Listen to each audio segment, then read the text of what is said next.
Pour notre première lecture ce soir, nous allons lire vers le début de l'évangile de Luc, premier chapitre, les versets 26 à 56. C'est à la page 1137 dans les Bibles de l'Église. 1137, évangile selon Luc, et les versets 26 à 56.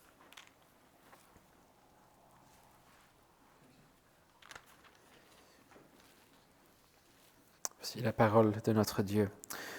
Au 6e mois, l'ange Gabriel fut envoyé par Dieu dans une ville de Galilée, au nom de Nazareth, chez une vierge fiancée à un homme du nom de Joseph, de la maison de David. Le nom de la vierge était Marie. Il entra chez elle et dit : « Je te salue, toi à qui une grâce a été faite. Le Seigneur est avec toi. » Troublée par cette parole, elle se demandait ce que signifiait une telle salutation. L'ange lui dit : « Sois sans crainte, Marie, car tu as trouvé grâce auprès de Dieu. Voici, tu deviendras enceinte, tu enfanteras un fils, et tu l'appelleras du nom de Jésus. Il sera grand et sera appelé Fils du Très-Haut, et le Seigneur Dieu lui donnera le trône de David, son père. Il régnera sur la maison de Jacob éternellement, et son règne n'aura pas de fin. » Marie dit à l'ange : « Comment cela se produira-t-il, puisque je ne connais pas d'homme ? » L'ange lui répondit : « Le Saint-Esprit viendra sur toi, et la puissance du Très-Haut te couvrira de son ombre. C'est pourquoi le Saint-Enfant qui naîtra sera appelé Fils de Dieu. Voici qu'Élisabeth, ta parente, a conçu, elle aussi, un fils en sa vieillesse, et celle qui était appelée stérile est dans son 6e mois, car rien n'est impossible à Dieu. » Marie dit : « Voici la servante du Seigneur, qu'il me soit fait selon ta parole. » Et l'ange s'éloigna d'elle. En ces jours-là, Marie se leva et s'empressa d'aller vers les montagnes, dans une ville de Juda. Elle entra dans la maison de Zacharie et salua Élisabeth. Dès qu'Élisabeth entendit la salutation de Marie, son enfant tressaillit dans son sein. Élisabeth fut remplie d'Esprit Saint et s'écria d'une voix forte : « Tu es bénie entre les femmes, et le fruit de ton sein est béni. Comment m'est-il accordé que la mère de mon Seigneur vienne chez moi ? Car voici, aussitôt que la voix de ta salutation a frappé mes oreilles, l'enfant a tressailli d'allégresse dans mon sein. Heureuse celle qui a cru à l'accomplissement de ce qui lui a été dit de la part du Seigneur. » Et Marie dit : « Mon âme exalte le Seigneur, et mon esprit a de l'allégresse en Dieu, mon Sauveur, parce qu'il a jeté les yeux sur la bassesse de sa servante. Car voici désormais, toutes les générations me diront bienheureuse, parce que le Tout-Puissant a fait pour moi de grandes choses. Son nom est saint, et sa miséricorde s'étend d'âge en âge sur ceux qui le craignent. Il a déployé la force de son bras, il a dispersé ceux qui avaient dans le cœur des pensées orgueilleuses. Il a fait descendre les puissants de leur trône, élevé les humbles, rassasié de bien les affamés, renvoyé à vide les riches. Il a secouru Israël son serviteur, et s'est souvenu de sa miséricorde, comme il l'avait dit à nos pères, envers Abraham et sa descendance pour toujours. » Marie demeura avec Élisabeth environ 3 mois, puis elle retourna chez elle. Jusqu'ici la lecture de la parole de notre Dieu. Avant de lire notre passage, ce soir nous voulons prier. Notre Père, merci pour ta parole. Nous prions que tu nous parles, que tu nous transformes par la puissance de l'Esprit qui agit dans ta parole et avec ta parole. Et nous voulons te prier donc que tu nous enseignes ce que nous ne savons pas, que tu nous donnes ce que nous n'avons pas et que tu fasses de nous ce que nous ne sommes pas. Au nom puissant de ton Fils Jésus-Christ. Amen. Nous lisons donc dans Matthieu chapitre 6, sur la page 1082, dans les Bibles de l'Église, Matthieu chapitre 6, à partir du verset 9. Voici donc comment vous devez prier. Notre Père qui es aux cieux, que ton nom soit sanctifié, que ton règne vienne, que ta volonté soit faite sur la terre comme au ciel. Donne-nous aujourd'hui notre pain quotidien. Pardonne-nous nos offenses, comme nous pardonnons aussi à ceux qui nous ont offensés. Ne nous laisse pas entrer dans la tentation, mais délivre-nous du malin. Car c'est à toi qu'appartiennent dans tous les siècles le règne, la puissance et la gloire. Amen. Donc nous regardons ce soir les 3 premières demandes, ou les 3 premières pétitions dans cette prière du Seigneur. Elle en a 6, donc on va regarder la moitié ce soir. Puis il y a une conclusion qui apparaît dans certains manuscrits, mais pas d'autres. Mais on a le même genre de choses dans d'autres textes bibliques ailleurs dans la Bible, donc on ne va pas dire qu'on n'est pas d'accord avec le fait de prier ça, mais ce n'était pas forcément dans la prière que Jésus a enseignée. Et comme Jean Calvin note dans son commentaire, il s'agit ici, avec les 3 premières pétitions, on a 3 demandes où l'on ne se concentre pas sur nos personnes, sur nous-mêmes, nos besoins, mais on cherche principalement ici la gloire de Dieu. Il est souvent noté que même si la prière comprend le fait de prier pour son pain quotidien, ce n'est que la 4e pétition. Il y a des choses plus importantes qui viennent avant. Cela dit, il me semble qu'il pourrait être utile de tirer une autre leçon en termes des priorités exprimées dans cette prière. Il se peut que ce n'est que mon observation personnelle, et donc si quelqu'un peut me montrer que j'ai tort, il n'y a aucun souci, mais il me semble qu'il existe plusieurs versions chantées de cette prière, plusieurs arrangements de cette prière, où l'on met un refrain, et le refrain met l'accent sur une des pétitions de cette prière. Alors c'est déjà bien que l'accent n'est pas mis sur la prière pour le pain quotidien. Ce n'est tout de même pas la première pétition qui est mise en avant, très souvent.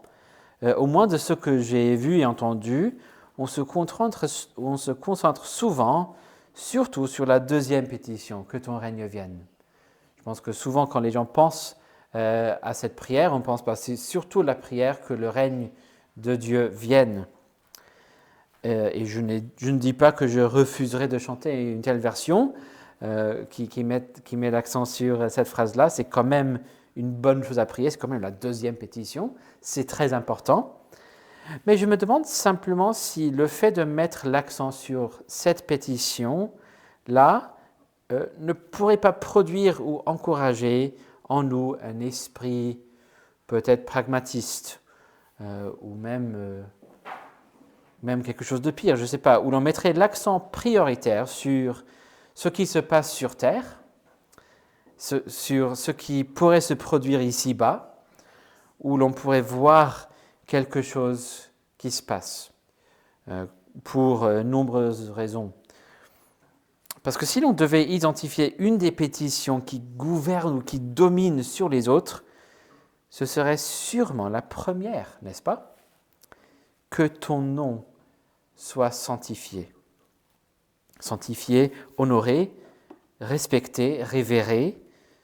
C'est une pétition, une demande que notre Père et que son nom, que sa réputation, qu'il soit glorifié, révéré, partout dans toute la création, dans le ciel, sur la terre, y compris dans nos cœurs. Jean Calvin, dans son commentaire, explique que le fait de sanctifier le nom de Dieu veut dire tout simplement le fait de, je cite, lui rendre l'honneur duquel il est digne, en sorte que les hommes ne parlent et ne pensent jamais de lui, sinon avec toute révérence. Fin de citation. Le père d'Église Jean Chrysostome explique que cette prière correspond avec ce que Jésus dit plus tôt dans ce sermon sur la montagne, dans Matthieu 5, verset 16, « Que votre lumière brille ainsi devant les hommes, afin qu'ils voient vos œuvres bonnes et glorifient votre Père qui est dans les cieux. » Chrysostome dit ceci, je cite, « Jésus dit en effet, donne-nous de vivre d'une manière si pure que tous te glorifient. » Fin de citation. Mais je pense qu'il dit bien plus que ça aussi. On veut que les anges lui rendent gloire, on veut que tous lui rendent gloire, que toute la création lui rende gloire.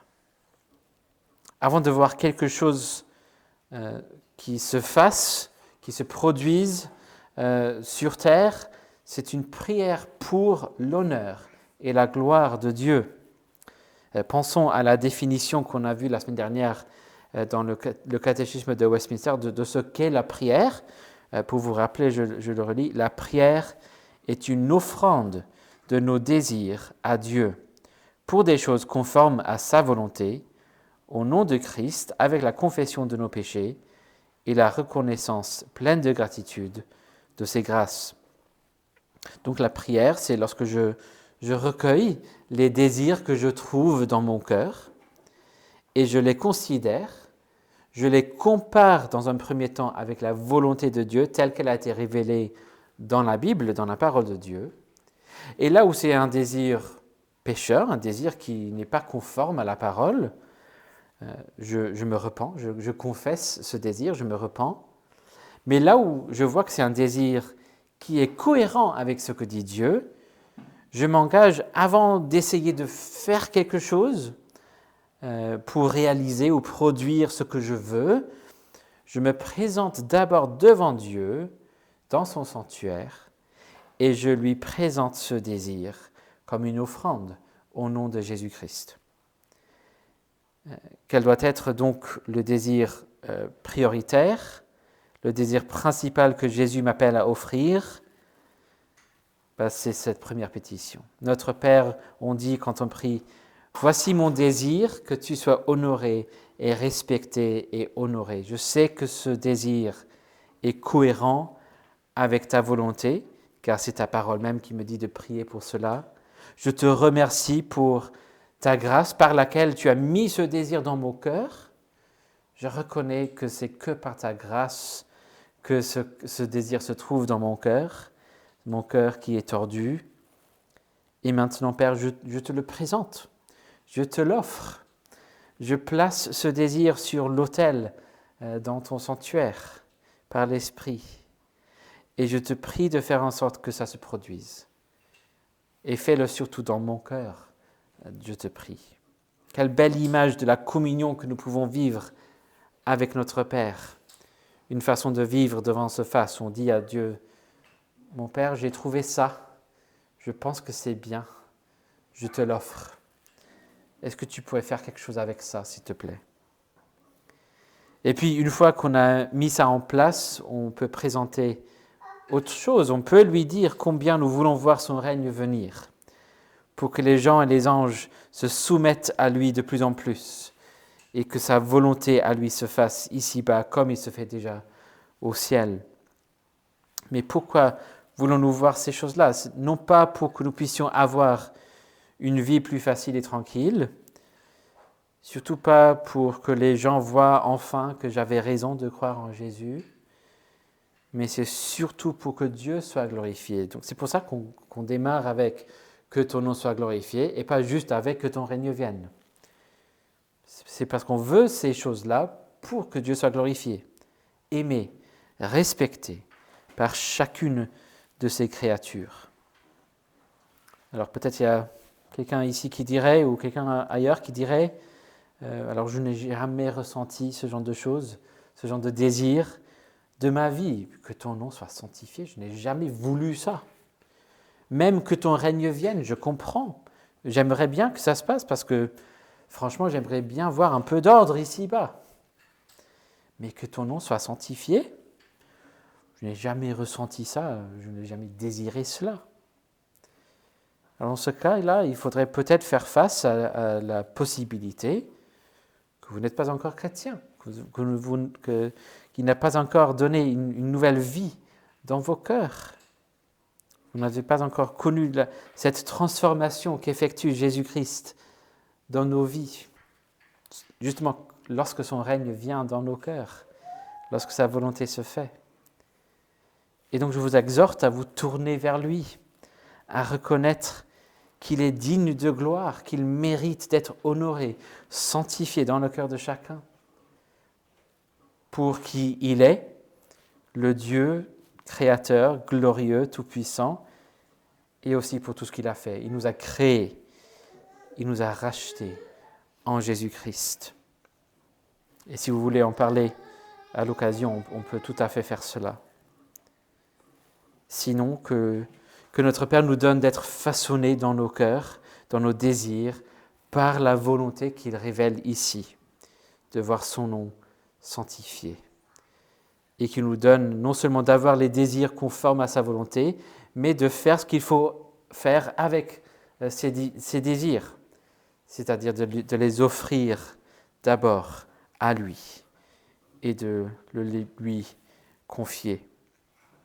Qui nous donne la foi de croire qu'il exaucera ces belles prières et qu'il fasse en sorte que son nom soit sanctifié en nous et parmi nous et grâce à nous et que son règne vienne, surtout que le roi Jésus revienne et que la volonté de Dieu soit faite de plus en plus sur la terre comme elle se fait parfaitement déjà dans le ciel et comme elle se fera parfaitement partout le jour où il revient.